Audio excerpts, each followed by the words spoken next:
अच्छा, स्टार्ट करने से पहले थोड़ा सा डिस्टर्ब कर रहा हूं कि इसके नोट्स अगर किसी बच्चे को चाहिए होगा ना तो इंस्टेंट अभी कल एग्जाम है तो उनको काफी हेल्प मिल जाएगा। आप यही चीजें एग्जैक्टली लिख सकते हो उस नोट्स में। और आपको फ्री स्टडी मटेरियल हमारे एप्लीकेशन को डाउनलोड करना है, चैनल को सब्सक्राइब करना है। मेरी उम्मीद थी कि इस बार हम 85,000 तक पहुंच जाएंगे, बट वो उम्मीद पूरी नहीं हो पाई। मैंने मेहनत तो किया लेकिन नहीं हो पाया। चलो कोई नहीं, 1 लाख तो अभी बहुत दूर है। तो चैनल को सब्सक्राइब करिए और हमारे जो है बेसिकली एप्लीकेशन पे जाके फ्री स्टडी मटेरियल है, वहां से ये नोट्स को आप डाउनलोड कर पाएंगे बिल्कुल इजीली, फ्री ऑफ कॉस्ट, कोई चार्जेबल नहीं है। और जो बच्चे कोर्स हमसे ले रखा है तो उनको तो कोर्स कंटेंट पे मिल जाएंगे, उन्हें कहीं इधर उधर भटकने की जरूरत नहीं है, सारी चीजें सिस्टमेटिक है। हाँ जी student, very very good afternoon, good evening और गुड मॉर्निंग, जब कभी भी आप इस वीडियो को देखेंगे उसी के हिसाब से। आइए, आज का टॉपिक हमारा एक सिंपल सा टॉपिक है, दैट इज टॉपिक का नाम क्या है हमारा, सेगमेंट रिपोर्टिंग। और सेगमेंट रिपोर्टिंग क्या होता है आज हम ये देखेंगे। हमारे बीकॉम के अंदर एक छोटा सा टॉपिक क्वेश्चन नंबर 5 में आ जाता है, वेदर थियोरेटिकल और न्यूमेरिकल। हम दोनों पार्ट कवर करेंगे, वन गो में ये चैप्टर खत्म कर लेंगे। लगभग 25 से 30 मिनट लगेंगे इस चैप्टर को कंप्लीट करने में। तो चलिए आइए, सेगमेंट रिपोर्टिंग क्या होता है हम वो देखेंगे, और ये क्यों बनाया गया टॉपिक, क्यों चैप्टर्स हैं, और इस हिसाब से सारी चीजें देखेंगे। हालांकि ये जो एएस हमारा 17 है, बहुत सारे अकाउंटिंग स्टैंडर्ड्स हमारे पहले नहीं हुआ करते थे, लेकिन जैसे जैसे जरूरत पड़ी वैसे वैसे हमें ये आगे पढ़ाया गया और हमने वो सारी चीजें देखा। तो आइए देखते हैं हमारा जो टॉपिक है, दैट इज टॉपिक का नेम क्या है, सेगमेंट रिपोर्टिंग। हमारा टॉपिक क्या है, that is segment reporting. Segment reporting. Sir इसमें क्या क्या पढ़ाओगे आप और क्या क्या हमें पढ़ना चाहिए ताकि चैप्टर क्लियर हो जाए? ओवरव्यू देख लेते हैं पहले। सबसे पहले इसके कुछ थियोरेटिकल पार्ट हैं। थियोरेटिकल पार्ट में आपको समझाना होगा कि सेगमेंटेशन क्या होता है। थ्योरी आपको समझाना होगा कि थ्योरी में सेगमेंटेशन क्या होता है। दूसरा पार्ट आपका न्यूमेरिकल पार्ट है, जहां पे अगर आपने थ्योरी समझा दिया तो आपका प्रैक्टिकल पार्ट जो होगा,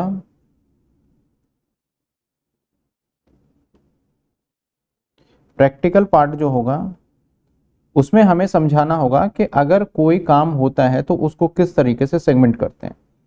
बेसिकली सेगमेंटेशन जो हुआ ना, मतलब एक ऑर्गेनाइजेशन पाया गया कि बहुत सारे वर्क में इन्वॉल्व है। मान लेते हैं रिलायंस, ठीक है, रिलायंस। अब रिलायंस कंपनी जो है, रिलायंस लिमिटेड के बहुत सारी चीजें हैं, जैसे कि मान लेते हैं कि उसका रिलायंस का पेट्रोल भी है, रिलायंस का अपना फ्रेश मार्केट यानी रिलायंस मार्ट भी है, रिलायंस का अपना टेलीकम्युनिकेशन भी है, रिलायंस का अपना पेट्रोकेमिकल या फिर कहते हैं रिफाइनरी भी है। तो अब ये रिलायंस ना मल्टीपल अलग अलग प्रोडक्ट में डील कर रहा है। तो जब कोई भी मल्टीपल अलग अलग प्रोडक्ट में डील करता है तो हम बोलते हैं आपकी ये सेगमेंट अलग है। तो इन सभी के अंदर कुछ हमें रूल्स होते हैं कि अगर वो ये सिम्टम्स पाया गया तो उसके लिए हम बोलेंगे में इसने सेगमेंट कर दिया। तो ये बिजनेस के आधार पे देखा जाए तो इन्होंने अपने व्यापार को, अपने बिजनेस को काफी मतलब के अलग अलग फॉर्मेट में किया हुआ है। तो जैसे ये हमारा एक अलग सेगमेंट हो गया, क्योंकि पेट्रोल वाला कस्टमर अलग है, जियो जो है टेलीकम्युनिकेशन का वो अलग कस्टमर, तो इसके सेगमेंटेशन। तो गवर्नमेंट क्या कहती है कि भाई आप हर किसी के रिपोर्ट्स अलग अलग बनाइए, क्योंकि कंपनी क्या करती है, रिलायंस का जो प्रॉफिट होता है ना, वो रिलायंस का प्रॉफिट कंसोलिडेटेड प्रॉफिट होता है, जो कंसोलिडेशन करते हैं लास्ट में, मतलब सभी प्रॉफिट को मर्ज करके बताते हैं। मान लेते हैं कि इसका नेट प्रॉफिट जो है, मान लेते हैं कि 10,000 करोड़ का नेट प्रॉफिट रहा, तो भाई 10,000 करोड़ का नेट प्रॉफिट हो रहा, तो आप इसको ये भी बताना पड़ेगा कि आपको किस किस डिवीजन में से कितना कितना प्रॉफिट हुआ। इस चैप्टर के अंदर हमें यह नहीं सीखना कि किस किस डिवीजन में से कितना प्रॉफिट हुआ, हमें यह बताना है कि कौन से डिवीजन का प्रॉफिट बताना मैंडेटरी हो जाता है। कुछ रूल्स हैं, कुछ अगर कोई थ्रेशोल्ड लिमिट है कि जिसको वो आगे फर्दर प्रोसेस कर देते हैं तो उस रूल के अकॉर्डिंग रहेगा। तो जस्ट एक सेगमेंट रिपोर्टिंग है। सेगमेंट रिपोर्टिंग हमारे दो तरीके से हो सकते हैं, एक हमारा हो सकता है नॉर्मली, और एक जो कि हमने अभी प्रोडक्ट करा, एक हमारा जियो के बेसिस पे, यानी हमारा आउट ऑफ इंडिया जियोग्राफिकल के बेसिस पे हमारा सेगमेंटेशन भी किया जा सकता है कि एक्सपोर्ट इंपोर्ट से कितना पैसा आ रहा है। तो यही दो चीजें सीखेंगे, बहुत सिंपल सी चीज है। पहले थ्योरी वाले में हम सीख लेंगे कि कहां कहां सेगमेंटेशन लगाया जाता है। तो अगर थ्योरी की हम बात करें तो सेगमेंट एएस हमारा जो 17 है उसके थ्योरी को एक बार देख लेते हैं क्या कहता है। कहता है many enterprises has a different product and services. जैसे कि रिलायंस का एग्जांपल लिया कि उसके कितने सारे डिफरेंट प्रोडक्ट भी है और सर्विस भी है, and operate in the different geographical area, और बहुत डिफरेंट ज्योग्राफिकल एरिया में करते हैं ये वर्क। जैसे कि इंडिया में कर रहे हैं तो जरूरी नहीं है कि भाई इंडिया के अंदर और इंडिया से बाहर। ज्योग्राफिकल एरिया का मतलब है आप इंडिया में हो और इंडिया में आप यूपी और दिल्ली, तो ये भी अलग हो गया। आप उत्तराखंड चले गए तो ये भी अलग एरिया हो गया, ये भी ज्योग्राफिकल हो गया। और इसी तरीके से आप दुबई चले गए तो ये भी ज्योग्राफिकल, मतलब इंडिया में अलग अलग स्टेट में भी काम कर रहे हो तो आपका ज्योग्राफिकल क्या हो गया, चेंज हो गया। या इंडिया के बाहर जा रहे हो तो डेफिनेटली चेंज हो ही रहा है। तो different geographical area with in, कहता है with varying the profitability, growth, opportunity, future prospect और रिस्क। और जो हम अलग अलग एरिया में जाते हैं तो वहां पे अलग अपॉर्चुनिटी है, अलग रिस्क है, अलग तरीके की सारी चीजें होती हैं। कहता है aggregate financial data may be not show. Aggregate financial data मतलब मैंने बोला ना कंसोलिडेशन, जो प्रॉफिट्स होता है उन सभी को ऐड कर देते हैं तो वो हमें शो नहीं करता है कि कहां से क्या हुआ। मान लेते हैं कि हमारा दिल्ली वाले ब्रांच से तो फायदा हो रहा है, यूपी वाले से नहीं हो रहा फायदा, तो ये तो ज्योग्राफिकल अलग है। तो इसलिए करा जाता है ताकि हम एक डिसीजन ले पाए कि हमें बिजनेस को कैसे कंटिन्यू करना है। दिस इज क्लियरली कि ये हमें शो नहीं करता। Therefore segmentation information needed to help user access the, आपको क्या क्या एक्सेस करने, रिस्क एंड रिटर्न, कि भैया क्या चल रहा है, diversify the multi location enterprises. जो यूजर्स है उस यूजर्स को इसका बड़ा बेनिफिट मिलता है इस तरीके से। तो आपको यहां तक समझ में आया होगा सेगमेंटेशन क्यों किया जाता है। सेगमेंटेशन दो तरीके से किया जाता है, ज्योग्राफिकल बेसिस पे किया जा सकता है और डिफरेंट डिफरेंट प्रोडक्ट कैटेगरी में है तब किया जा सकता है। तो आइए देखते हैं कि सेगमेंटेशन कितने टाइप के हैं। तो एक तो होता है हमारा बिजनेस सेगमेंटेशन और एक होता है जियोग्राफिकल सेगमेंटेशन। तो बिजनेस सेगमेंटेशन का मतलब क्या है कि हमारे व्यापार के अंदर, जैसे मैंने बोला रिलायंस का बहुत सारे प्रोडक्ट थे, जैसे कि मान लेते हैं जियो है, जैसे कि मान लेते हैं रिलायंस मार्ट है, रिलायंस डिजिटल है, तो ये डिफरेंट बिजनेस का सेगमेंटेशन है। वही रिलायंस अगर मान लेते हैं कि एक यूपी में भी काम कर रहा है, दिल्ली में भी काम कर रहा है, यूएसए में भी काम कर रहा है, तो ये हो गया ज्योग्राफिकल बेसिस पे। तो कैसे हम मेजरमेंट करेंगे कि सर ये कौन से बेसिस पे इसको रखा जाए सेगमेंटेशन में।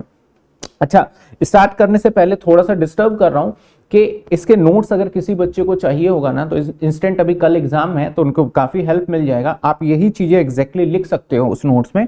और आपको फ्री स्टडी मटेरियल हमारे एप्लीकेशन को डाउनलोड करना है, चैनल को सब्सक्राइब करना है। मेरी उम्मीद थी कि इस बार हम 85,000 तक पहुंच जाएंगे, बट वो उम्मीद पूरी नहीं हो पाई। मैंने मेहनत तो किया लेकिन नहीं हो पाया, चलो कोई नहीं, 1 लाख तो अभी बहुत दूर है। तो चैनल को सब्सक्राइब करिए और हमारे जो है बेसिकली एप्लीकेशन पे जाके फ्री स्टडी मटेरियल है, वहां से ये नोट्स को आप डाउनलोड कर पाएंगे बिल्कुल इजीली, फ्री ऑफ कॉस्ट, कोई चार्जेबल नहीं है। और जो बच्चे कोर्स हमसे ले रखा है तो उनको तो कोर्स कंटेंट पे मिल जाएंगे, उन्हें कहीं इधर उधर भटकने की जरूरत नहीं है, सारी चीजें सिस्टमेटिक है।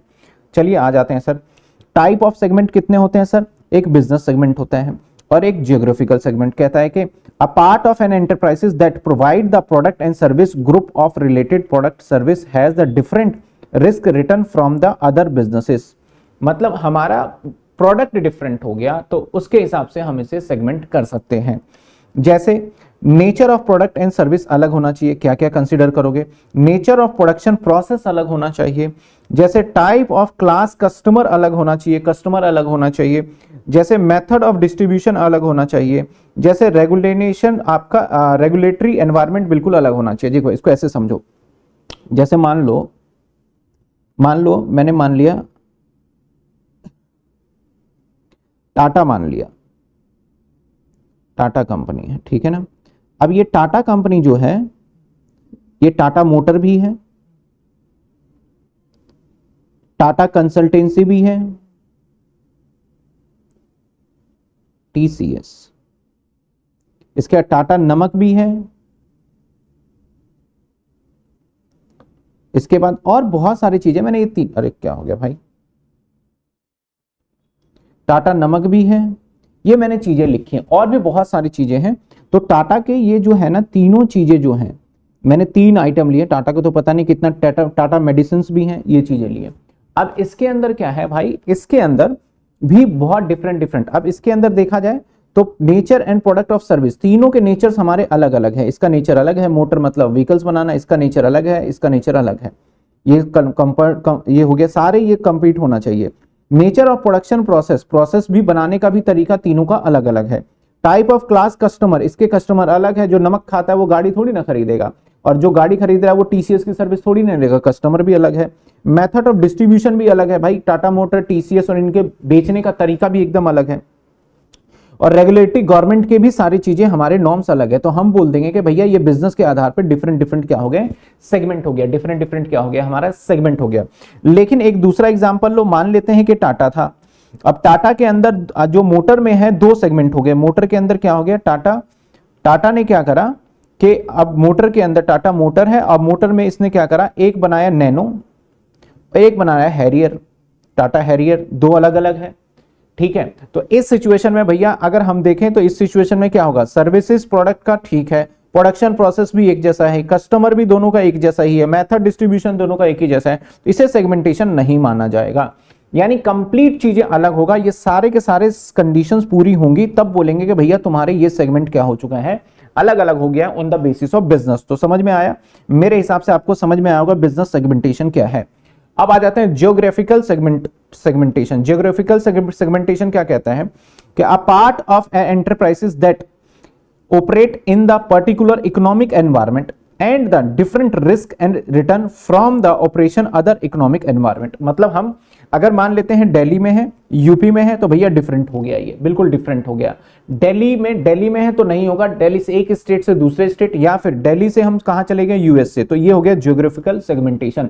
तो एरिया वाइज हमारा डिफरेंट हो जाता है। क्या क्या फैक्टर कंडीशन करोगे, similarly economic and political condition भी देखा जाएगा, क्योंकि यूपी की गवर्नमेंट कुछ और कह रही है, बिहार के अंदर शराब बंद है, यूपी के अंदर शराब चालू है। अगर मैं वाइन का काम कर रहा हूं तो मेरे लिए ज्योग्राफिकल सेगमेंटेशन हो गया ना, कस्टमर तो दोनों एक ही हमारे है ना।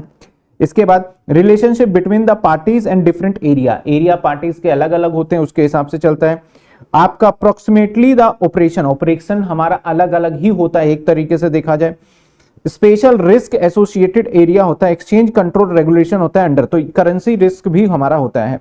तो हमारे एग्जाम में क्वेश्चन पूछा जाएगा कि भाई टाइप ऑफ कितने सेगमेंटेशन होते हैं, तो दो सेगमेंटेशन होते हैं, एक होता है हमारा on the basis of business, एक on the basis of geographical. आइए ये वाला थ्योरी और ऊपर थ्योरी दोनों करा, होपफुली आपको समझ आ रहा होगा और आप इंजॉय कर रहे होंगे, थोड़ा सा पेशेंस रखिएगा। अगला आ जाते हैं, जब सेगमेंट होता है तो हम सेल्स, रेवेन्यू का मतलब हम सेल्स की बात करेंगे, रेवेन्यू का मतलब सेल्स, तो कब आप सेल्स को कंसीडर करेंगे और सेल्स में किस चीज को नहीं मानेंगे सेगमेंट रिपोर्टिंग करते टाइम पे। तो कहता है कि segment revenue is aggregate of, aggregate मतलब प्लस करके सबको, जैसे A plus B plus C, इनको एग्रीगेट कहते हैं। कहता है the portion of the enterprises, the portion of enterprises, एक मिनट इसको लॉक कर दें, ठीक है। कहता है the portion of enterprises, the portion of enterprises revenue that directly attributable to the segment, मतलब डायरेक्टली उसी से रिलेटेड हो तभी होगा। ऐसा नहीं कि मैं ट्यूशन पढ़ा रहा हूं और मैं गैम्बलिंग से पैसे कमा रहा हूं तो उससे रिलेटेड नहीं है, तो उसका रेवेन्यू नहीं माना जाएगा। The relevant portion of the enterprises revenue that can be allocated on the आपका reasonable basis of the segmentation, मतलब हमारा रेवेन्यू उस सेगमेंट का तभी माना जाएगा जब बिल्कुल उससे रिलेटेड हो। Revenue from transaction with the other segment of enterprises, other segment से भी हो सकता है। क्या क्या इंक्लूड नहीं करना, ये बहुत इंपॉर्टेंट है। कहता है एक्स्ट्रा ऑर्डिनरी आइटम इंक्लूड नहीं करना है, जो AS 5 में है, जो सेमेस्टर 1 में पढ़ा था। अगर कोई एक्स्ट्रा एबनॉर्मल लॉस वगैरह है तो अगर होता है या एबनॉर्मल प्रॉफिट हो जाता है तो उसको हम ऐड नहीं करेंगे। कहता है नेट प्रॉफिट और लॉस प्रायर पीरियड आइटम या फिर चेंज अकाउंटिंग पॉलिसी की वजह से प्रॉफिट होता है तो रेवेन्यू का पार्ट मत मानना। इंटरेस्ट और डिविडेंड इनकम अगर होता है तो वो भी रेवेन्यू का पार्ट मत मानना। मान लेते हैं कि मैं ट्यूशन पढ़ा रहा हूं, मुझे शेयर मार्केट से डिविडेंड मिला है तो वो रेवेन्यू का पार्ट नहीं मानूंगा, या कहीं से ब्याज भी मिल रहा है तो वो भी रेवेन्यू का पार्ट नहीं मानूंगा। Gain on sale of investment, कोई ऐसे इन्वेस्टमेंट को बेचने पे तो वो भी रेवेन्यू का पार्ट नहीं मानेंगे। तो भैया यहाँ पे रेवेन्यू के हिसाब से देखा जाए तो सारी इनकम जितनी भी होती है जो उसके हिसाब से एलोकेबल है वो हमारा रेवेन्यू का पार्ट माना जाता है। लेकिन मगर ऐसे कुछ आइटम है जिसको हम रेवेन्यू में नहीं इंक्लूड करेंगे, जैसे extra ordinary item, interest income, dividend income, और अगर कोई profit on sale of investment होता है तो उसको इसका हिस्सा नहीं माना जाएगा। सिंपल सी बात है, ये क्विक रिकैप है जो कि आप एक बार को पढ़ लेंगे। इसके बाद हमारे दो ही चीजें हैं, इनकम खर्चे और फिर प्रॉफिट पे आ जाएंगे। एक्सपेंस कौन कौन से होते हैं जो कि हम क्या करते हैं, कहता है फिर से अगेन एग्रीगेट होगा किस किस का, the expense resulting the operating activity segment that the directly attributable to the segment, जो उसी से रिलेटेड हो। खर्चा, मेरे खर्चे क्या है, मेरा खर्चा है एप्लीकेशन का खर्चा है, मेरा खर्चा है सर्वर का कॉस्ट है, मेरा खर्चा है अगर मान लेते हैं स्मार्ट बोर्ड का, मेरा खर्चा है बिजली का बिल, तो ये सारे खर्चे इसके हैं। अब मैंने बोला यहां पे सिंपल सी बात है कि एक ऐसा खर्चा हुआ कि मैं घूमने गया और मेरा वहां पे क्या हुआ, फोन खो गया, मैं घूमने गया और मेरा फोन खो गया, या घूमने गया मेरा लैपटॉप खो गया, तो क्या ये मेरे बिजनेस का खर्चा है? नहीं भाई, ये मेरे बिजनेस से डायरेक्ट लिंक ही नहीं है, ये तो एक्स्ट्रा ऑर्डिनरी वाले पार्ट में आ गया, एबनॉर्मल में, तो इसको नहीं लेना है। तो कहता है जो कि डायरेक्टली उससे है उससे लेना है। Relevant portion of enterprises expense allocate, enterprises expenses are that can be allocated reasonable basis पे होना चाहिए segment including the transaction segment enterprises, इसके हिसाब से आपको दे रखा है। आगे देखते हैं क्या क्या इंक्लूड नहीं करना। एक्स्ट्राऑर्डिनरी आइटम, ऑलरेडी मैंने बोला मेरा फोन खो गया तो मैं नहीं लिखूंगा खर्चे के अंदर उसको। इंटरेस्ट का एक्सपेंस नहीं लेंगे हम, अनलेस द ऑपरेशन जो कि हमारा फाइनेंस नेचर का ना हो, जो कि AS 19 पढ़ा था, अब आपने नहीं पढ़ा, AS 19 सॉरी AS 16 है लीज का, AS 16 हमारा लीज कह रहा हूं सॉरी, बोरिंग कॉस्ट का है वो। तो आपको सिंपल देखना है कि इंटरेस्ट को नहीं लेना है और एक्स्ट्रा ऑर्डिनरी आइटम ऐसा है तो कोई नहीं लेना।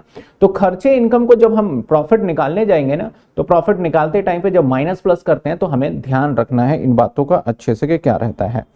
आ जाइए सर, अब हमने देख लिया, देखो हमारे बिजनेस में क्या है, हमें इनकम का पता होना चाहिए कौन सा इनकम लेंगे, हमें एक्सपेंस का पता होना चाहिए कौन सा है, कौन से एसेट्स होंगे कौन से लायबिलिटी, इसी से हम P&L बनाएंगे, उसी के हिसाब से हम सेगमेंट रिपोर्टिंग करेंगे।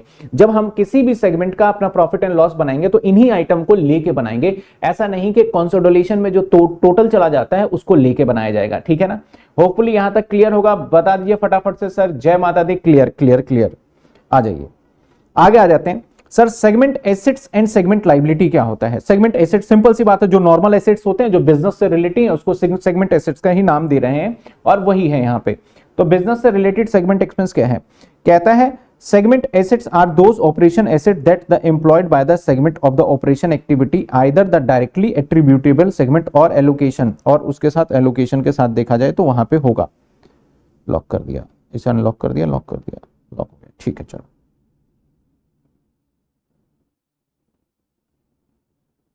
अब लॉक हो गया, हाँ समझे। जैसे कुछ एग्जांपल है, plant and machinery, very simple see, building, inventory, trade receive, vehicle, loan given, या ये सारे के सारे एसेट्स हमारे हैं जो कि होता है हमारे बिजनेस से। यानी एसेट्स और लायबिलिटी में मोटा मोटा समझो वही एसेट्स है वही लायबिलिटी है, बस बिजनेस से कनेक्टेड होना चाहिए।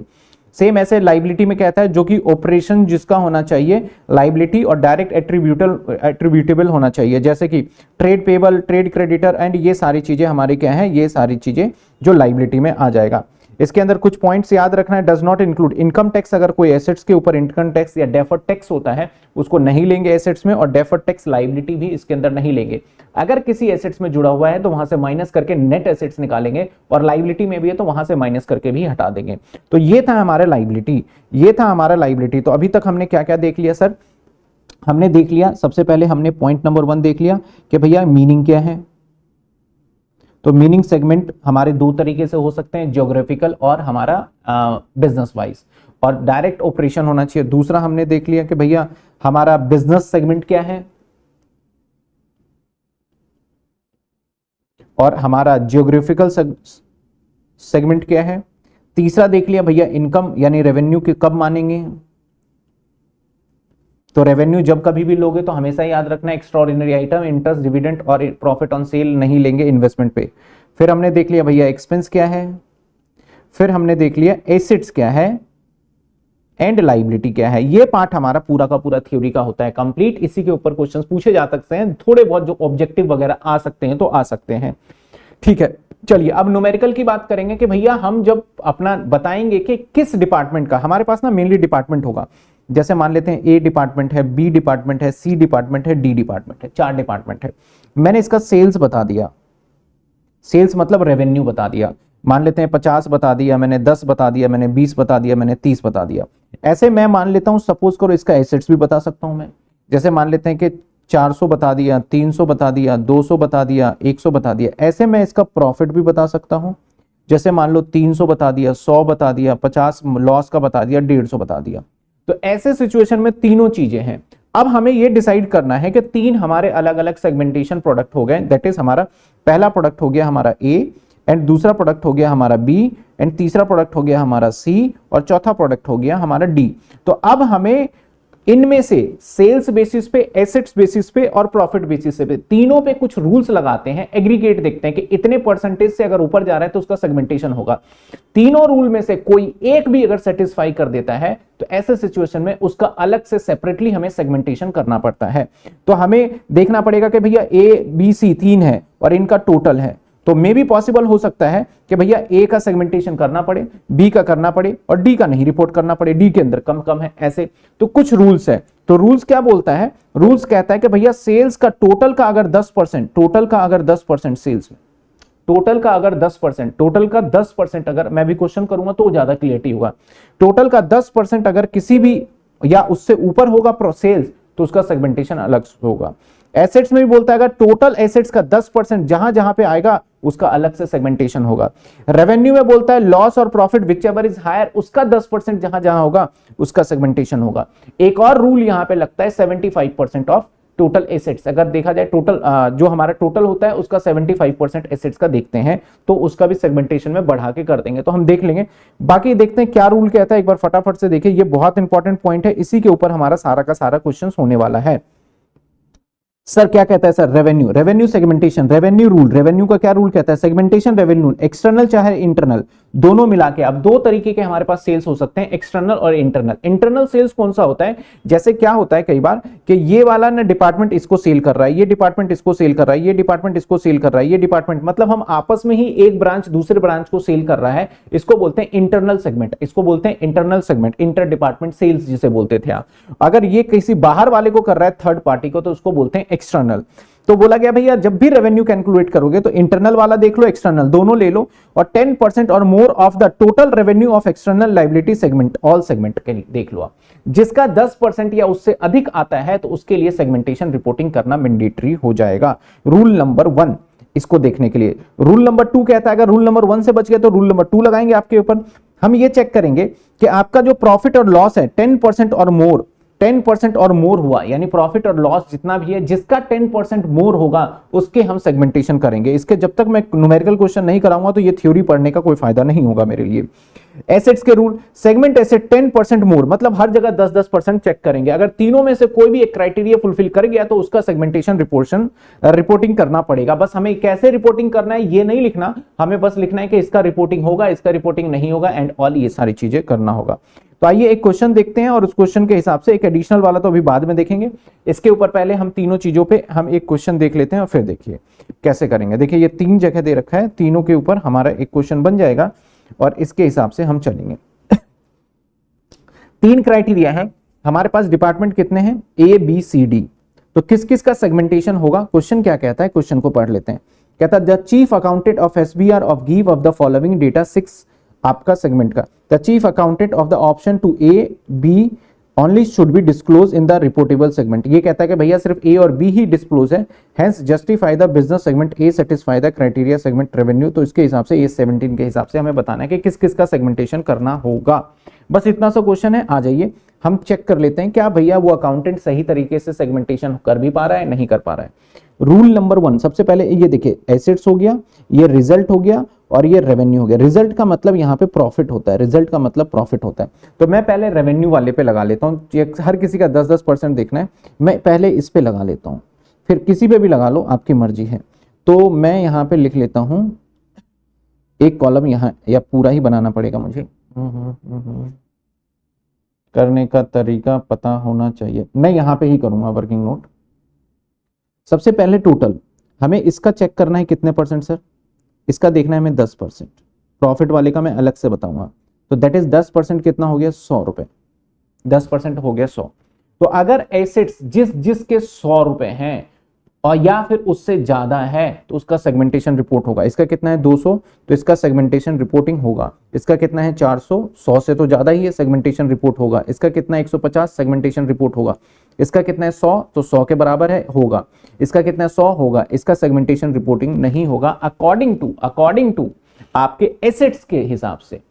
अब हमें चेक करना पड़ेगा, क्या पता ये रिजल्ट यानी प्रॉफिट के हिसाब से होगा। प्रॉफिट से पहले रेवेन्यू देख लेते हैं।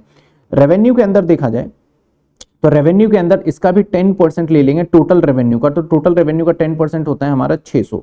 तो अब भाई इसका 1500 है तो इसका सेगमेंटेशन रिपोर्टिंग होगा, पहले भी हो ही चुका है लेकिन हमें टेस्ट करना पड़ेगा। इसका 3100 है होगा, इसका 400 है तो इसका इसके अकॉर्डिंग नहीं होगा, लेकिन ऊपर वाले के अकॉर्डिंग तो फंस ही गया ये, इसके अकॉर्डिंग नहीं होगा, इसके अकॉर्डिंग नहीं होगा, इसके अकॉर्डिंग नहीं होगा, यानी एफ वाला जो है वो बचा हुआ है। अब तीसरा देखते हैं नेट प्रॉफिट के हिसाब से, यानी सेगमेंट रिजल्ट के हिसाब से, सेगमेंट रिजल्ट के हिसाब से, सेगमेंट रिजल्ट यहां कहता है, सिंपल सी बात देखना, ध्यान देना, आप टोटल कर लो प्रॉफिट, टोटल कर लो प्रॉफिट और टोटल कर लो लॉस, टोटल कर लो लॉस। जो टोटल प्रॉफिट और टोटल लॉस है, मान लेते हैं टोटल प्रॉफिट हमारा 1000 है, मैं एग्जांपल ले रहा हूं, और टोटल लॉस मेरा 3000 है, तो जो इन दोनों में से ज्यादा होगा, जो इन दोनों में से ज्यादा होगा उसका 10% ले लो, उसका 10% ले लो, उसका कितना ले लो 10%। तो यहां पे देखा जाए एग्जाम्पल के तौर पे तो मेरा 3000 रुपए लॉस ज्यादा है, तो अब इसका 10% यानी 300 कहां का रेवेन्यू ज्यादा पड़ रहा है उसके हिसाब से हम चेक करेंगे। तो एक बार हम देखते हैं हमारे इसके अंदर, तो हम टोटल कर लेते हैं पहले क्या क्या प्रॉफिट, 250, 150, 300, 350, 350 और 150, 500। तो हमारे क्राइटेरिया के हिसाब से हमारा जो प्रॉफिट आ रहा है, हमारा जो प्रॉफिट आ रहा है, जो प्रॉफिट आ रहा है वो प्रॉफिट आ रहा है 500 रुपए। अब लॉसेस को भी काउंट कर लेते हैं, 950 और 50, तो कितने हो गए लॉसेस, लॉस हो गया हमारा दैट इज 1000। हमें इस टोटल को नहीं देखना कि क्या आ रहा है, इस टोटल का कोई रोल नहीं है, 1000।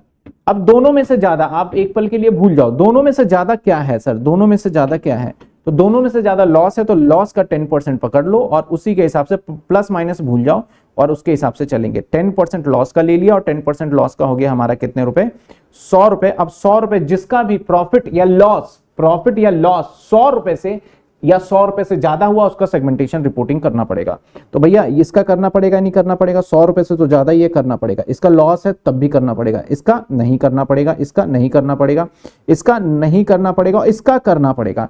अब सेगमेंट रिपोर्टिंग में देखो किस किस का सेगमेंट रिपोर्ट करना पड़ेगा, किस किस के अकॉर्डिंग, तो रूल्स के हिसाब से आप लिख दोगे according to asset segment reporting should be. Assets के हिसाब से किस किस का होगा चेक करो, एसेट्स के हिसाब से ये होगा, ए का होगा, बी का होगा, सी का होगा, डी का होगा, ई का होगा। एसेट्स के हिसाब से किस किस का होगा, एज पर एसेट्स ए, बी, सी, डी और ई इनका होगा, और एफ वाले का नहीं होगा। ऐसे ही सेगमेंट आप कर दोगे प्रॉफिट के बेस पे, तो अकॉर्डिंग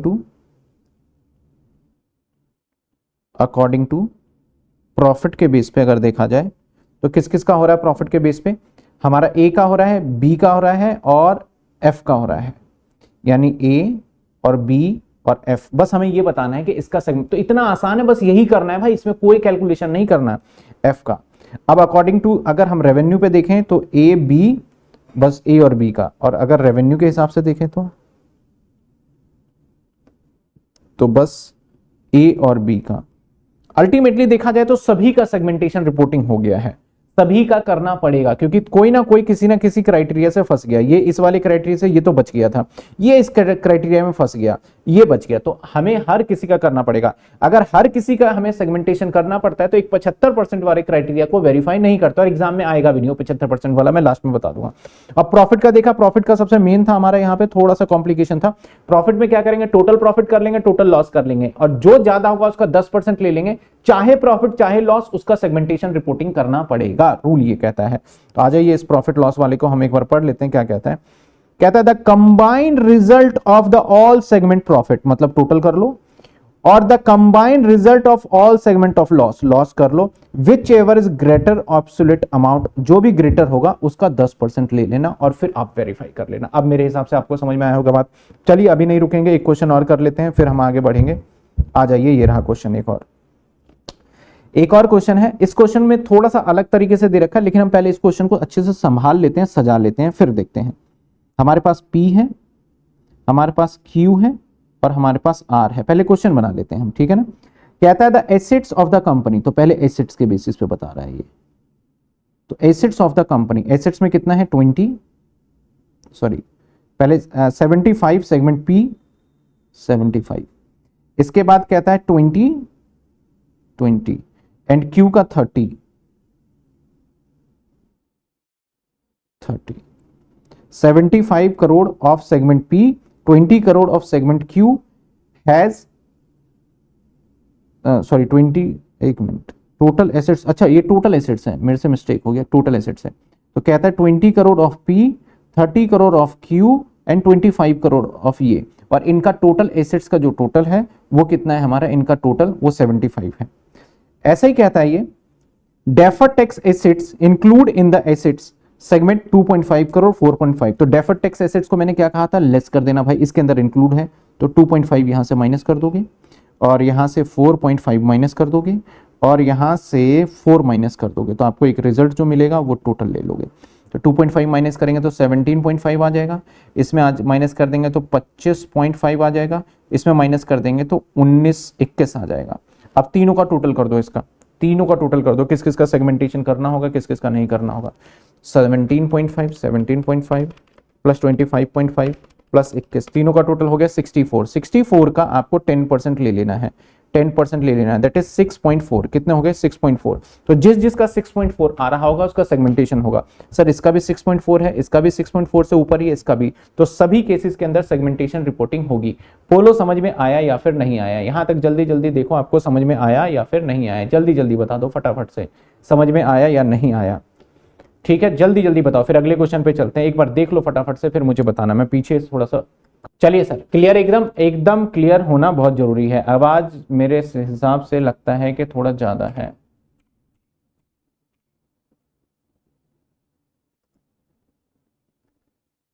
ठीक है, वैसे तो क्लियर है ना।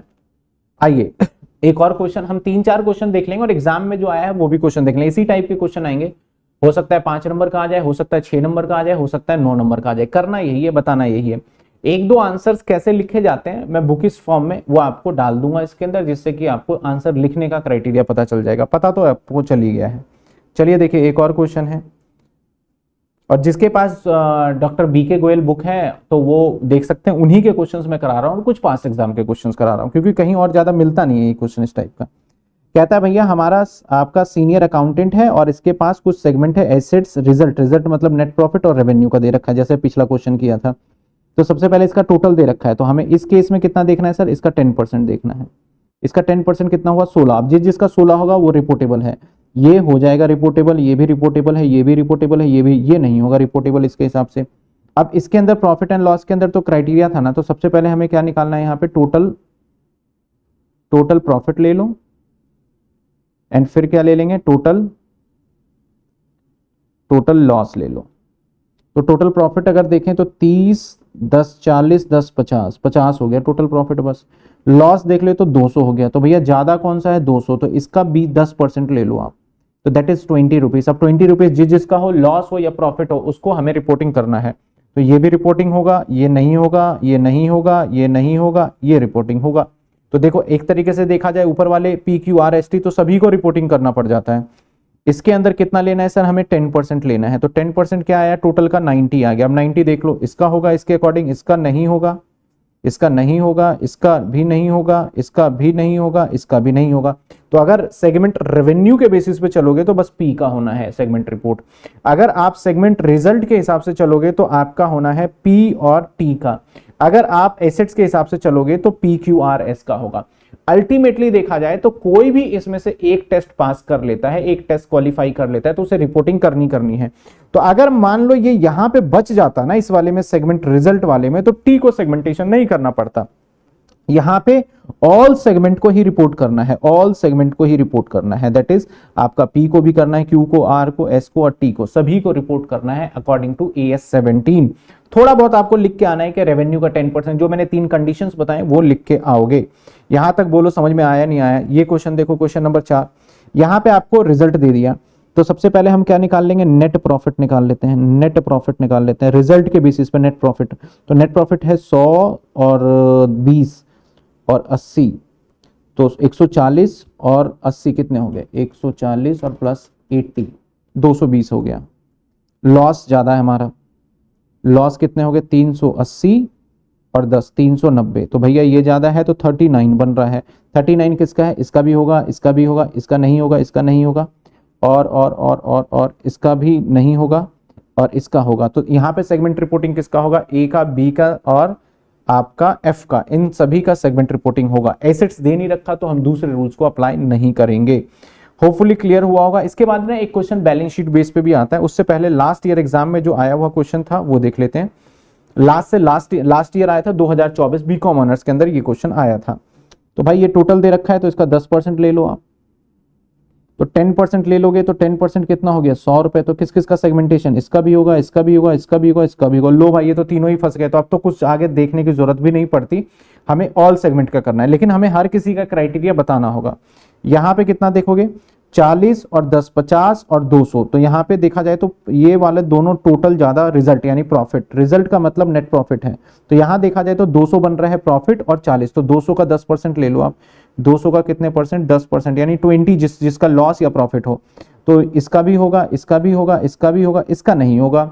एज पर द एसेट्स देखें तो पहले इसको माइनस कर दो, ये 20 आ जाएगा, ये 120 आ जाएगा, ये 80 आ जाएगा और ये 80 आ जाएगा। तो टोटल एसेट्स कर लो आपका 20, 120, 80 और प्लस में 80, तो ये आ गया 300 आ गया।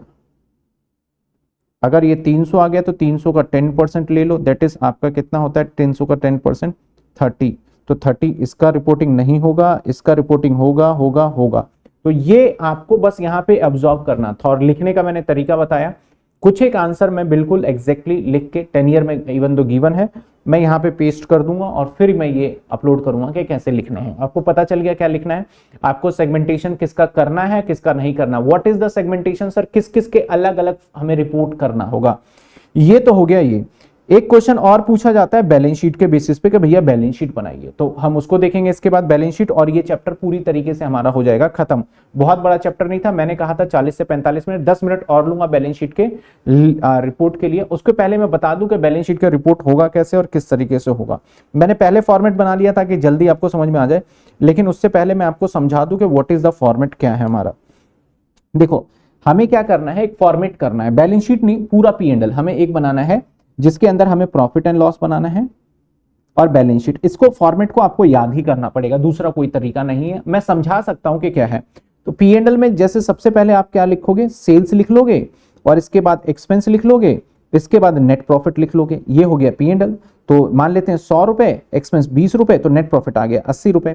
अब सेल्स के अंदर ना बड़े कैटेगरीज होते हैं, आपके अभी तक क्वेश्चंस में कैटेगरी नहीं आया, तो सेल्स के अंदर कैटेगरीज होता है कि आपका इंपोर्ट का सेल, एक्सपोर्ट का सेल या इंटरनल सेल, एक्सटर्नल सेल, जो भी रहता है सेगमेंटेशन का सेल्स, वो सारे अलग अलग लिखेंगे कि डोमेस्टिक से कितना किया, एक्सपोर्ट कितना किया, इंटर आपने मतलब कि इंटर सेगमेंट सेल कितना किया, इंटरनल कितना किया, ऐसे एक्सपेंस का होगा। तो ये सारा टोटल होगा। इसी के नीचे, अब इसी के नीचे हम सारे एसेट्स को लिख देंगे और इसी के नीचे हम क्या करेंगे, लायबिलिटी को लिख देंगे। बस यही काम करना है और लास्ट में जो अलग अलग ज्योग्राफिकल सेल्स है उस सेल्स को हम दिखा देंगे, तो इसके हिसाब से होगा। एक मैंने फॉर्मेट बना रखा है, उस क्वेश्चन को करूंगा और उसको फिल करके फिर मैं दिखाऊंगा, और एक क्वेश्चन मैं आपको करने के लिए छोड़ दूंगा, उसका आंसर मैं मतलब कंबाइन करके डाल दूंगा या मैं ही कर दूंगा, चलो कोई बात नहीं। तो चलिए आइए फॉर्मेट को देख लेते हैं कि कैसे होगा, और इस फॉर्मेट को पहले समझेंगे हम बहुत अच्छे से। अगर आपको फॉर्मेट समझ में आ गया तो फिर इसके क्वेश्चंस को पुट करना स्टार्ट करेंगे। देखिए सबसे पहले आपको लिखना है पर्टिकुलर रिपोर्टिंग सेगमेंट फॉर्मेट है। डिवीजन होते हैं, जैसे कि हमारा यहाँ पे होता है अलग अलग डिवीजन, जैसे A division, B division, C division, मतलब कि हमारा क्लॉथ डिपार्टमेंट हो गया, शूज डिपार्टमेंट हो गया, मैनी या फिर हमारा मोटर कार डिपार्टमेंट हो गया, दैट इज अ डिवीजन।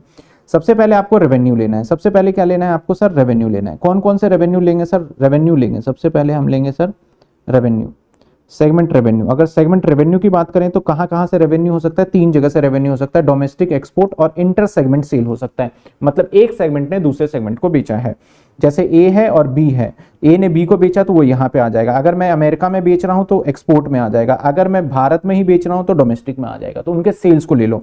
यहाँ यहाँ यहाँ सेल्स लेंगे, लेकिन जब हम टोटलिंग करने जाएंगे ना तो इसका टोटल तो यहाँ पे आ जाएगा, इसका टोटल भी यहाँ आ जाएगा, लेकिन इंटर सेगमेंट सेल्स का टोटल हमें अंदर लिखना पड़ेगा। इंटर सेगमेंट दोनों का हमने अलग अलग करा हुआ है कंसोलिडेशन में, ठीक है। सपोज करो ये 10 है, ये खाली है, ये 20 है, तो ये तो 30 आ गया। ये सपोज करो 10 है, 15 है, 20 है, तो 30 45 ये आ गया। सपोज करो तीसरे वाले का हमारा 15 है, तो इसे इधर नहीं लिखेंगे, इधर लिख देंगे 15 को हम फॉर्मेट। तो ये फॉर्मेट है। इसके बाद सेगमेंट एक्सपेंस, जो कि होगा नहीं एग्जाम में, तो इसको ब्लैंक ही छोड़ देता हूं, जो कि देगा नहीं। मैंने पूरा फॉर्मेट बना दिया। सेगमेंट के एक्सपेंसेस क्या है, एक्सपेंसेस के जगह पे आपको नेट रिजल्ट दे देगा, यानी नेट प्रॉफिट दे देगा। तो जो जो सेगमेंट का नेट प्रॉफिट है यहाँ पे ले लेंगे। इसके बाद हेड ऑफिस के कुछ खर्चे होते हैं हमारे, और इंटरेस्ट एक्सपेंस हो गए, यहाँ पे ले लेंगे। प्रॉफिट बिफोर टैक्स आ जाएगा। तो इसमें से क्या करेंगे, इन सबको माइनस करके हमारा नेट प्रॉफिट बिफोर टैक्स आ जाएगा। तो यहां तक हमारा एरिया जो बनेगा, यहां तक हम प्रॉफिट तक रहेंगे। इसके बाद क्या होने वाला है, यहां के बाद सर, यहां के बाद क्या होगा, इसको लिख लेना ना रजिस्टर में अच्छे से ब्लैंक करके। इसके बाद आपको सारे के सारे टोटल एसेट्स लेने हैं और लाइबिलिटी लेना है। एसेट्स के अंदर आपका फिक्स एसेट्स, करंट एसेट्स और कुछ एसेट्स जो कि हमारा हेड ऑफिस से रिलेटेड होते हैं। तो हेड ऑफिस का खर्चा जो होता है ना, वो किसी सेगमेंटेशन में नहीं जाता, सीधा एलोकेट होता है। तो हेड ऑफिस वाले खर्चे को यहाँ ले, एसेट्स को ले लेंगे। लाइबिलिटी, अब मैं इतनी सारी बातें बोल रहा हूँ ना, आप बहुत परेशान हो जाओगे। इससे बेटर है कि सर एक क्वेश्चन करा दो ना, बात खत्म, और उसके बाद हम अपने सेल्स को जियोग्राफिकल बेस पे बता देंगे अलग से। तो आइए देखते हैं, हम एक एक करके क्वेश्चन करेंगे और एक एक करके टाइम पास करते हैं इस रेवेन्यू के अंदर। आप देखते जाइएगा, टाइम पास नहीं है भाई, काम सीख रहे हैं। जो कि 2025 में पूछा गया था बीकॉम ऑनर्स के अंदर, ठीक है। आ जाइए। तो सबसे पहले हमें दे रखा है यहाँ पे डिवीजन। देखो, डिवीजन ए है हमारे पास, डिवीजन बी है, डिवीजन सी है। 3 डिवीजन के सेल्स दे रखे हैं, 3 डिवीजन के आपको सेल्स दे रखे हैं यहाँ पे वेरी क्लियरली। तो ये 12, अब अरे ये थोड़ा सा एरर है, और आपके पास अगर 10 ईयर है और क्वेश्चन पेपर में भी ये एरर होगा, फिर इसका टोटल अलग है। मैं टोटल कर देता हूँ। इसका टोटल होता है 12,200 प्लस में 240 प्लस में 16,360, ये आएगा 28,800 टोटल, 28,800 आएगा, ठीक है। 800 920, ठीक है। अब सबसे पहले सेल्स टू बी कहता है, हमारे पास 3 डिवीजन है ना, और सेल्स टू बी कहता है, तो ये कौन सा हो गया, इंटर वाला हो गया। तो कितने, 1200, ए डिवीजन का 1220 रुपए। तो आइए लिख लेते हैं, ए डिवीजन का 1220 रुपए, इंटर वाला 1220 रुपए। 1220 था, 12,200 था, 12,200 समझ में आया ये बात। 12,200 क्या क्लियर हुआ आपको, 12,200 कैसे लिया। अभी डिवीजन ए को करेंगे, फिर बी को करेंगे, फिर सी को करेंगे, ऐसे ही आ जाइए। अब देखते हैं क्या कहता है ये कहता है other India, other sales in India, India का सेल्स, डोमेस्टिक सेल्स हो गया 240, एक्सपोर्ट 16,360। तो 240 डोमेस्टिक यानी इंडिया में, तो डोमेस्टिक वाले में लिख दोगे 240, एक्सपोर्ट 16,360, एक्सपोर्ट 16,360, एक्सपोर्ट 16,360, एक्सपोर्ट 16,360, ठीक है। अब आ जाते हैं बी डिवीजन में। आपका डोमेस्टिक में जो इंटर सेल है वो है 120, फिर है एक्सपोर्ट 800, सीधा 120, यहां पे 120 है, और फिर सीधा 800 का एक्सपोर्ट है, और कुछ भी नहीं है, ठीक है ना। आ जाते हैं अब सेगमेंट नंबर सी में। सेगमेंट सी की बात करें तो सिर्फ एक्सपोर्ट यूएसए को है 720 रुपए का, एक्सपोर्ट यूएसए को है 720 रुपए का। तो यहाँ पे ये भी खाली सिर्फ एक्सपोर्ट है 720 रुपए का। अब आ जाइए इसको करते हैं, आ जाइए इसको करते हैं। तो यहाँ पे देखा जाए तो ये ब्लैंक ही रह गया हमारा। तो अब टोटल करेंगे तो ये तो टोटल 240 आएगा। टोटल एक्सपोर्ट आपका सेगमेंट वाइज करोगे तो आपका एक्सपोर्ट वाला जो होगा टोटल, वो कितने बन जाएंगे हमारे, 16,360 प्लस 800 प्लस 720, यानी ये 17,880, ये बन जाएगा 17,880 एक्सपोर्ट वाला हो गया। अब ये 12,200 और ये 120, इसे हम बाहर नहीं लिखेंगे, इसको हम अंदर ही लिखेंगे, इसको हम अंदर ही लिखेंगे, दैट इज 12,230, 12,320, ये अंदर ही लिखेंगे, समझ में आया। यानी जितने भी आपको ऊपर वाले टेबल में दे रखा था वो सेल्स वाले पार्ट को फिल कर दोगे। इसके बाद जो आपको रिजल्ट निकल के आएगा वो टोटल रेवेन्यू निकल के आ जाएगा। तो पहले वाले का टोटल तो हमने देखा था 28,800 था, आई गेस 28,800, हाँ वही रेवेन्यू टोटल होगा, 28,800 रेवेन्यू मतलब सेल्स। दूसरे वाले का 920, तीसरे वाले का 720, और इसका 12,320 रुपए। यहां तक देखिए आपको समझ में आया कि नहीं आया? फटाफट से जल्दी जल्दी बताइए यहां तक समझ में आया कि नहीं है। फिर हम आगे बढ़ेंगे और आगे साथ के साथ और भी जानकारी जो दे रखा है उसके हिसाब से करते जाएंगे। जल्दी जल्दी बता दीजिए, फटाफट से बता दीजिए यहां तक समझ में आया या फिर नहीं आया या फिर चला ही गया। ठीक है सर, आ गया सर, आगे आते हैं। आगे कहता है operating profit before tax, tax से पहले का प्रॉफिट दे देता है, यानी रिजल्ट दे दिया इसने, और ये 32 का लॉस है। मैं इसे ब्रैकेट हटा दूं। 640 डिवीजन ए का प्रॉफिट, बी का 80 और 32 का लॉस है। तो 640 यानी सेगमेंट एक्सपेंस है नहीं, तो भैया है नहीं, तो इसको ब्लैंक ब्लैंक ब्लैंक ब्लैंक। अब आ जाते हैं सर रिजल्ट प्रॉफिट। तो प्रॉफिट कितना था हमारा सर? प्रॉफिट की अगर बात करें तो प्रॉफिट था 640 80। इसका है भाई 640, इसका है भाई 80 और इसका 32 रुपए का लॉस है। इसका 32 रुपए का लॉस है। इसका 32 रुपए का लॉस है। ठीक है, इसका 32 रुपए का लॉस है। अब और देखते हैं क्या देता है। ये वाला कर लिया। री एलोकेशन कॉस्ट, कुछ ऐसे खर्चे हैं, हेड ऑफिस वाला होता तो लिख लेते हैं, अब हेड ऑफिस वाले है नहीं, कुछ अलग से हमें खर्चे दिखा रखे हैं जो कि हमें यहां गिवन है। दैट इज आपका हेड ऑफिस वाले का। अब इंटरेस्ट का क्या होता है कि इंटरेस्ट को कंसोलिडेशन में लेंगे। मैंने कहा था इंटरेस्ट एक्सपेंस हम सेगमेंट रिपोर्टिंग में नहीं लेंगे, लेकिन जब टोटल करने जाएंगे ना तो इंटरेस्ट एक्सपेंस को लिया जाएगा। तो यहां पे देखिए आपका रीएलोकेशन ओवरहेड का कॉस्ट है, तो हम क्या करेंगे, उस जो भी हमारा खर्चा है उसको तो माइनस करेंगे प्रॉफिट में से। तो कितने कितने खर्चे हैं?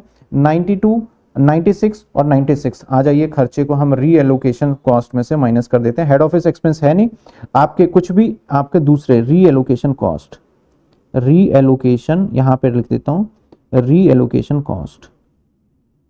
तो यहां पे 96 है शायद, यहां पे भी 96 है, और इसका क्या है हमारा दूसरे का क्या है 192। इसको करने के दो तरीके हैं, मैं दोनों बता देता हूं, और 192, या फिर आप पहले इसको टोटल करिए, पहले आप इसको टोटल करिए फिर उसको आ जाएंगे। तो टोटल करें तो 640 प्लस में 80 माइनस में 32, तो ये आ गया हमारा 688। 688 यहां तक बताइए, कोई दिक्कत कोई परेशानी कोई समस्या है तो जल्दी बताइए। 688 आ गया, 688 आ गया, यहां तक बताइए। कोई दिक्कत कोई परेशानी नहीं? इसके बाद हम आ जाते हैं सर रीएलोकेशन। तो अब यहां पे जो मैंने खर्चा लिखा है ना, ये दोनों खर्चे माइनस होंगे। तो यहां पे मैं खर्चे को एक काम करता हूं, जो खर्चा था हमारा यहां, इस एक्सपेंस को प्लस कर लेता हूं। यहां इस एक्सपेंस को प्लस करके एक बार में माइनस कर दूंगा। 192 और प्लस में 96 प्लस में 96, तो ये आ गया 384। तो यहां पे सीधा सीधा माइनस कर दो रीएलोकेशन एक्सपेंस 384। कुछ हेड ऑफिस के एक्सपेंस होते हैं तो भी हम यहां पे लाके सीधा सीधा माइनस कर देते, क्वेश्चन में नहीं गिवन था। इंटरेस्ट एक्सपेंस इनमें तो नहीं आएगा भाई, हमने मना किया हुआ है, इंटरेस्ट एक्सपेंस इनमें तो नहीं आएगा, लेकिन टोटल में जाके माइनस होगा, क्योंकि कंसोलिडेशन जब होता है तो हमें टोटल प्रॉफिट टोटल लॉस जानते हैं। तो इंटरेस्ट एक्सपेंस को भी प्लस कर दीजिए यहां पे जाके। यहां पे क्या आ गया था, प्लस करेंगे तो आपका इंटरेस्ट 16, 20 और 4, 16, 20 और 4, 40 रुपए का। तो 40 रुपए टोटल वाले कॉलम में माइनस करिए, टोटल वाले कॉलम में माइनस करिए, दैट इज 40 रुपीज। अब जो हमारा और कोई खर्चा है क्या देख लो। अब इसके बाद हमारा एसेट्स और लाइबिलिटी की बारी आ जाती है, कोई खर्चा है नहीं, तो ये आ जाएगा हमारा profit before interest and tax. Profit before interest and tax, ठीक है। ये कितना आ गया 688 माइनस में 384 माइनस में 40, ये आ गया 264, ठीक है। अब रीएलोकेशन वाला यहां पे नहीं आएगा। सेगमेंट वाइज हमारा प्रॉफिट 640, 80 और 32 ही माना जाएगा, सेगमेंट वाइज देखा जाए। और वैसे टोटल में देखा जाए तो भैया 264 रुपए का हमारा प्रॉफिट आया है।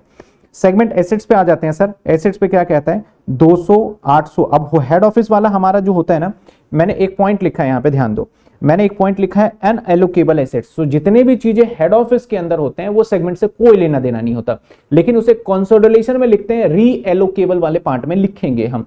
तो अब देखिएगा कैसे करूंगा। सबसे पहले तो मैं ये ले लेता हूं फिक्स एसेट्स, दैट इज 200, 800, ये वाला नहीं लूंगा मैं, ये ले लूंगा 800, 160 और आपका 800, 160 और 480। आ जाइए, तो फिक्स एसेट्स ले लेता हूं 800,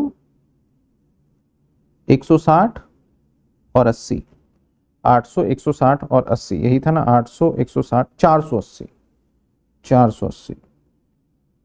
अब ये टोटल में आ जाएगा हमारा, ये तो ब्लैंक रहेगा, तो दैट इज 800, 160 और 480। 10 ईयर के अंदर थोड़ा आंसर में गड़बड़ी है, वहां इंटरेस्ट लिया हुआ है, वो इंटरेस्ट लेंगे नहीं। 1440, ये आ गया 1440 का हमारा एसेट्स। अब इसके बाद करंट एसेट्स क्या दे रखा है सवाल में, देखो, yes non current assets, fix assets दे दिया हमें। अरे यार, नॉन करंट एसेट्स नहीं होना चाहिए, करंट एसेट्स होना चाहिए, पहले ही था करंट एसेट्स। करंट एसेट्स ये वाला भी नहीं लेंगे, अब ये तीनों ले लेंगे। कितना होता है टोटल कर लो इसका, दैट इज 480, 160 और 360। 480, 160 और 360, इनका टोटल कर लो। तो 480, 160 और 360, ये आ गया 1000। अब अनएलोकेबल एसेट्स कौन से होते हैं जो कि हेड ऑफिस में है, उन सभी को जोड़कर लिख लेंगे। तो हेड ऑफिस में जो है उन सभी को जोड़कर लिख लेंगे।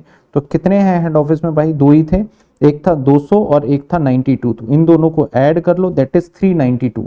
तो 392 हो गया, दैट इज 200 और प्लस 192, यानी 392 यहां लिख दोगे, 392।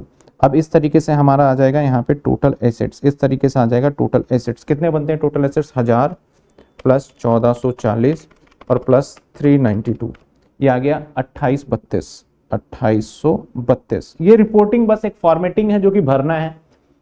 सर क्यों हो रहा है, नहीं हो रहा है, इसकी बहुत डिटेल में जानकारी जान के कोई फायदा भी नहीं है। और फायदा इसलिए भी नहीं है कि ये बहुत बड़ी कंपनी में रेलिवेंसी होती है, आगे कभी पढ़ने को नहीं मिलेगा। आपके एग्जाम में आ रहा है क्वेश्चन, दैट्स वाई मैं करा रहा हूं।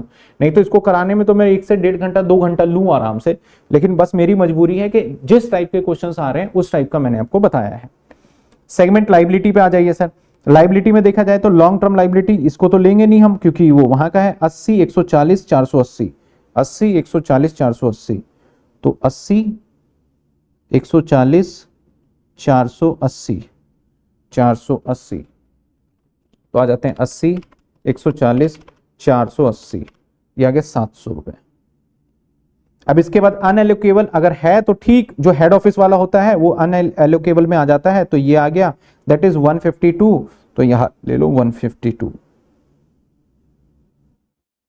टोटल लाइबिलिटी प्लस 152, ये आ गया 852, ये आ गया 852, ये आ गया हमारा 852। यहां तक किसी बच्चे को कोई समस्या, कोई डाउट, कोई दिक्कत है तो बताइए मुझे, कोई समस्या, कोई डाउट है तो बताइए मुझे, जल्दी जल्दी यहां तक बताइए। किसी को कोई डाउट, अजी बोलिए, कोई डाउट। अच्छा, टोटल वाले में कुछ बच्चे कहेंगे सर यहाँ का भी टोटल कर देता हूं मैं, ये लो, ये साइड मैंने थोड़ा सा ना इधर लिख दिया, इसको थोड़ा नीचे करना पड़ेगा,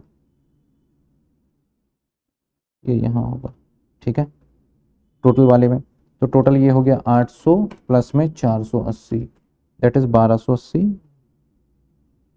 160, 320, 480 प्लस में 360, 840। सेगमेंट वाइज हो गया। यहाँ पे टोटल भी कर लो, ये दैट इज आ जाएगा हमारा 80, 140, 480, बस दैट्स इट, ये हमारा बन गया। ये इसके बाद हमें जो सेल्स डिफरेंट एक्सपोर्ट में जा रहा है उसको बस हमें करना है यहाँ पे, और कुछ भी नहीं करना है। तो बात समझ में आया। सबसे पहले ये फॉर्मेट याद रखना पड़ेगा आपको। फॉर्मेट में क्या होगा, सबसे पहले रेवेन्यू लोगे, रेवेन्यू में आपका एक्सपोर्ट और इंटर और डोमेस्टिक को ले लोगे। इसके बाद एक्सपेंस देखने को मिलता नहीं है, प्रॉफिट को आप लिख लोगे, और प्रॉफिट का जो भी माइनस वाला है उसको माइनस करके नेट में प्रॉफिट लिख लोगे। कुछ खर्चे ऐसे हो सकते हैं, इंटरेस्ट वगैरह या फिर अनएलोकेबल एक्सपेंसेस हो सकते हैं, उस एक्सपेंस को हेड ऑफिस कंसोलिडेशन वाले में तो रखोगे, सेगमेंट वाले में नहीं रखोगे। ऐसे प्रॉफिट बिफोर टैक्स आ गया। इसके बाद हमारा सेगमेंट का जो भी इंफॉर्मेशन दे रखा होगा, एसेट्स और लायबिलिटी, हेड ऑफिस वाले एसेट्स को हम टोटल वाले कॉलम में लेंगे, लेकिन बाकी सेगमेंट वाले में नहीं लेंगे। सेम ऐसे लायबिलिटी का टोटल वाले कॉलम में लेंगे और यहां पे नहीं लेंगे। किसी बच्चे को कोई डाउट, कोई परेशानी तो जल्दी बता दीजिए। क्लियर है यहां तक मेरे भाई? क्लियर है? जल्दी बता दो, जल्दी जल्दी। चलिए, अब एक छोटा सा पॉइंट रह गया यहां को करने पे, यहां पे एक छोटा सा पॉइंट रह गया करने के लिए। क्या रह गया एक छोटा सा पॉइंट? हमें ये सेल्स को भी अलग से रिपोर्टिंग करनी पड़ती है मेरे भाई, सेल्स को, डोमेस्टिक सेल्स, फॉरेन सेल्स। तो देखो यहां पे हमने 3 जगह सेल की है, एक कॉलम और ड्रॉ करना पड़ेगा ना।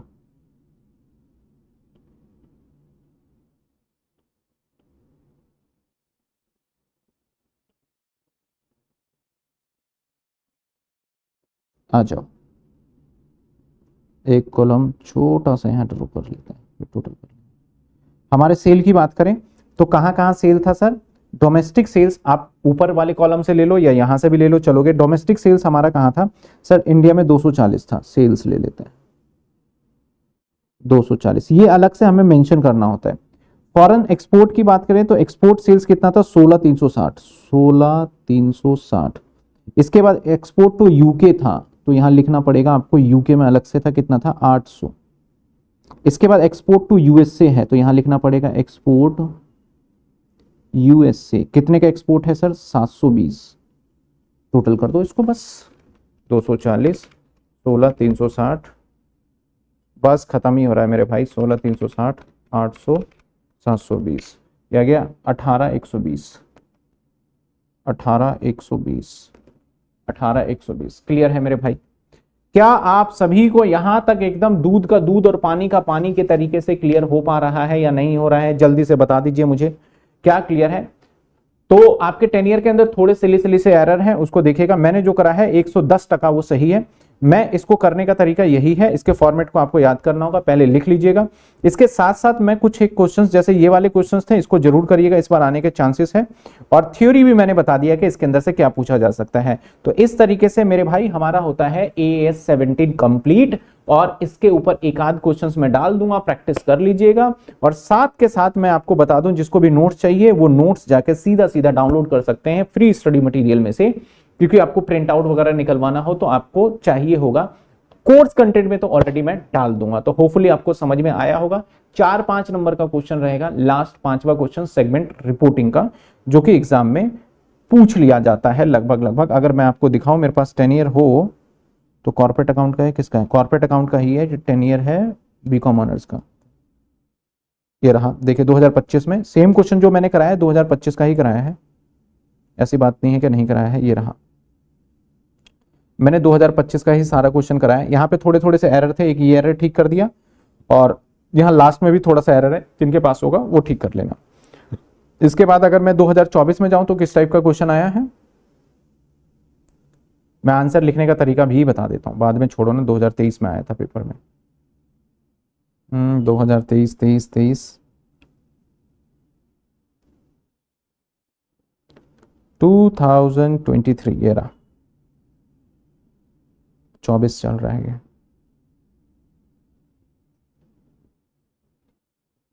हाँ यार, अब एक बात और बता दूं, बच्चों को मैं कहना चाहूंगा, भैया ये आप पास्ट ईयर क्वेश्चन पेपर और सॉल्यूशन हमसे नहीं ले सकते, ये आपको 10 ईयर लेना पड़ता है। कोई बच्चा बोलता है सर पास्ट ईयर हमने हर सब्जेक्ट्स के अंदर क्वेश्चन करा रखे हैं, अगर बोलोगे सर इसका PDF दे दो, ये दे दो, तो नॉट पॉसिबल, कॉपीराइट का इशू होता है यहाँ पे और बड़ी सारी चीजें होती हैं, तो ये आपको नहीं मिलेगा। आपको सिर्फ मिल क्या सकता है, जो हम बोर्ड पे क्वेश्चन कराते हैं वो हम आपको दे सकते हैं, जो कि हमने दिया भी है।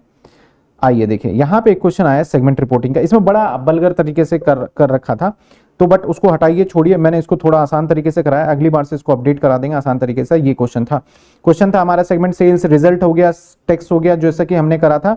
5 नंबर में क्वेश्चन आया है और इसका रिपोर्टिंग इस तरीके से कर देना है आपको, दैट इज ये रहा कि ऑल रेवेन्यू सेल्स एक्सटर्नल। देखिए यहाँ पे क्या कहता है, ये क्वेश्चन भी इनफैक्ट मैं करा चुका हूं।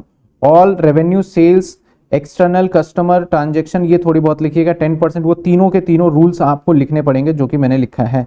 सेगमेंट लॉस 50 लाख है, विच एवर इज हायर 200 हो गया ये। उसके बाद रेवेन्यू के हिसाब से ABCD और ये BCD, ये AS 70 सेगमेंट, बस आपको इतना आंसर लिखना है, तीनों रूल और उसके हिसाब से लिखना होगा। जो कि मैं ये क्वेश्चन साफ साफ आपको दिखा दूं क्या क्वेश्चन, ये क्वेश्चन हमने करा है, अभी क्लास में किया है, और ये अभी क्लास में अभी हमने क्लास में किया है, इसके बाद किया होगा, इसके बाद सबसे लास्ट क्वेश्चन वही था शायद। ये रहा क्वेश्चन, जो कि मैंने आपको यहाँ पे बता दिया था, ठीक है। ऑल्दो सारे 10 ईयर के क्वेश्चंस हो गए हैं सेगमेंट रिपोर्टिंग के, थ्योरी भी मैंने बता दिया है। तो मिलते हैं हम अगली वीडियो में, नेक्स्ट क्लास के अंदर, आप इसको बस देख लीजिएगा। Thank you so much, take care, bye bye. Channel को सब्सक्राइब कर लीजिए और नोट्स को डाउनलोड कर लीजिए। सेमेस्टर 3 स्टार्ट करेंगे 15 जून से।